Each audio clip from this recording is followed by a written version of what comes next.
미국의 경제 성장률이 1분기에 마이너스 4.8%가 됐답니다. 그야말로 급추락이죠. 급추락. 시장이 전망한 것은요. 나름 좋았습니다. 마이너스 3.5%였어요. 그거보다도 더 떨어진 겁니다. 더 떨어졌어요.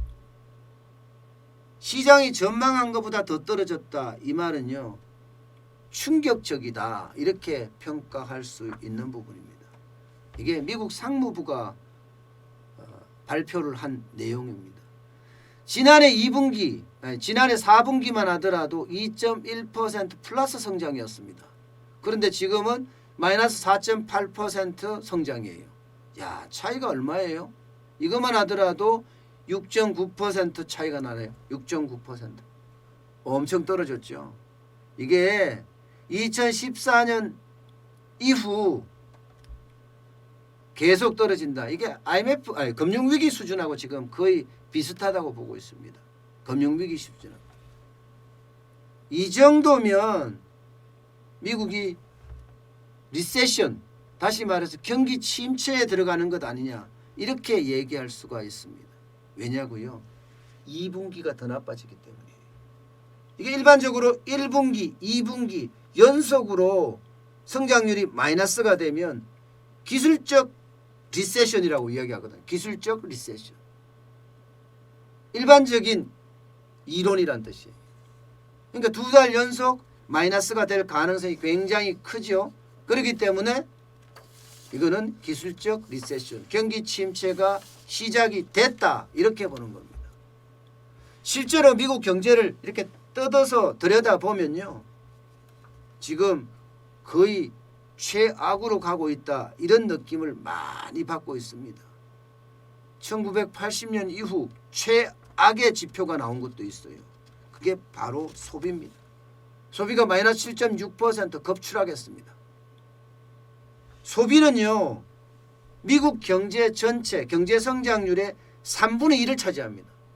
그야말로 미국의 성장 동력은 소비라고 할 수가 있어요. 근데 이 소비가 마이너스 7.6%라고 하는 것은요, 미국 경제가 무너지고 있다, 이런 얘기예요. 당장 뭐 샷다운 되면서 식당이나 매장 문 닫았죠. 예.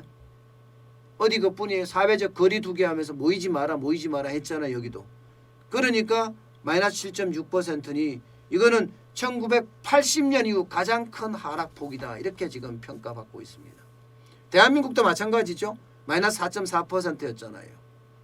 문제는요, 향후 전망이 굉장히 좋지 않다는 거예요.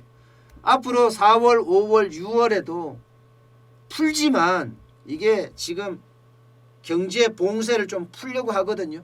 트럼프 대통령 입장에서는 11월에 재선거기 때문에 이게 V자형이 되지 않으면, V자형으로 이렇게 급상승하지 않으면 재선되기도 굉장히 위험합니다. 그러니까 경제 봉쇄를 풀고 좀 희생이 있더라도 재선을 해야 되겠다, 뭐 이런 생각 아니겠어요? 그렇지만 사람들이 나오겠냐 이거예요. 사회적 거리두기를 푼다고 하더라도 사람들은 나오지 않고 결국은 언택트 이코노미, 비대면 경제로 디지털을 활용하지 않을까, 이렇게 보고 있습니다. 어쨌든 소비는 지금과 동일, 조금 늘어나긴 하겠지만 이게 급속하게 회복되지는 않을 거다, 이게 일반적인 시각이에요. 게다가 미국 경제의 또 다른 축이 소비가 크고 그 다음에 투자예요. 투자. 미국은 수출에 대한 생각은 별로 안 하거든요. 물론 수출에 대한 신경을 쓰긴 하지만 소비가 처음, 두 번째가 투자입니다. 투자. 외국인 투자도 있고 뭐 설비 투자, 건설 투자 뭐 등등등등. 근데 문제는 이 투자도 1분기에 최악으로 가고 있어요. 금융위기 때만큼 어렵다, 이렇게 지금 가고 있습니다. 마이너스 8.6%예요. 마이너스 8.6%. 그러니까 기업들이 투자를 안 한다, 이런 이야기입니다. 결국은 미국의 어떤 경제 성장률을 지탱해주는 양대 산맥, 소비와 투자가 한꺼번에 폭망한 겁니다. 이렇게 되면 미국 입장에서는요, 굉장히 어려워지는 그런 모양새예요. 지금까지 트럼프 대통령은요, 소비도 가져가고 투자도 가져가면서, 그죠? 이 수출 부분을 어떻게 할 거냐 계속 고민해 왔거든. 사실 트럼프는요. 그래서 아메리칸 퍼스트 미국 우선주의를 쓰면서 각 나라와 FTA를 맺은 거나 혹은 무역 조건이나 이런 걸 다 따졌어요. 사실은 다 따졌어요. 그러면서 수출 부분을 어떻게 하면 경제 성장률의 어떤 요소로 자리매김하겠다 이런 생각까지 가지고 있었던 거거든요. 근데 이게 코로나19로 다 무너진 상태입니다. 앞으로 미국 경제가 더 나빠질 거다. 이게 회복되는 게 내년을 넘어서 2022년 2분기까지 갈 가능성이 크다. 앞으로 2년을 더 간다. 이렇게 지금 보고 있습니다. 그렇게 되면 미국 경제가 굉장히 어려워진다. 이런 얘기잖아요. 결국은요. 올 2분기에 미국도 성패가 좌우된다. 이런 이야기를 많이 해요.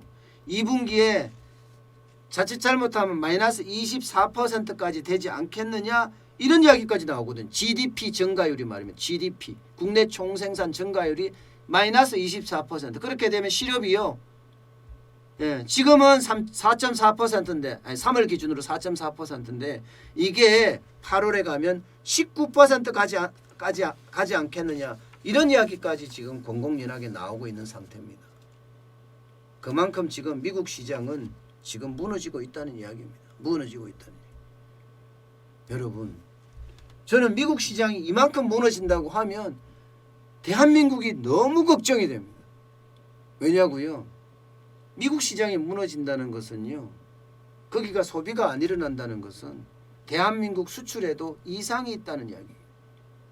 대한민국은 직접 미국에 수출하는 것도 비중이 많을 때는 15%까지 올라가거든요. 15%까지. 그리고 중국에 대한 비중이 25%예요. 근데 중국에 대한 비중을 잘 따져보면요. 거기에 부품이나 중간재를 우리가 많이 중국에 수출하는데 그 중간재는요. 중국에서 완제품으로 만들어서 미국이나 유럽 시장에 수출한단 말입니다.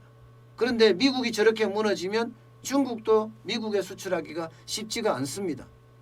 그러면 우리 경제에 오는 타격은 2배, 3배예요. 2배, 3배. 저는 지금 중국과의 어떤 그 뭐라고 해요? 사회적 격리라고 하나요? 예. 중국을 방문하는 외국인에게는 격리 기간을 2주간 하기로 했는데 한국인 기업인에 대해서는 안 하기로 했다 해서 지금 중국과의 어떤 문제를 풀고 있고 베트남과의 문제도 풀고 있고 예, 지금 풀고 있는 중이에요. 그만큼 지금 수출이 시급하다는 그런 전제가 따릅니다. 어쨌든 대한민국은 수출 주도형 국가예요. 근데 미국 성장률이 이만큼 무너지면 우리도 그만큼 타격을 받을 수 있다. 이렇게 해석될 수 있는 부분이 많습니다. 어쨌든 대한민국 입장에서는요. 참 아쉬운 일이기는 해요. 또 미국 입장에서도 더 빨리 성장을 했으면 좋겠다. 그래야지 트럼프 입장에서는 재선에 문제가 없다.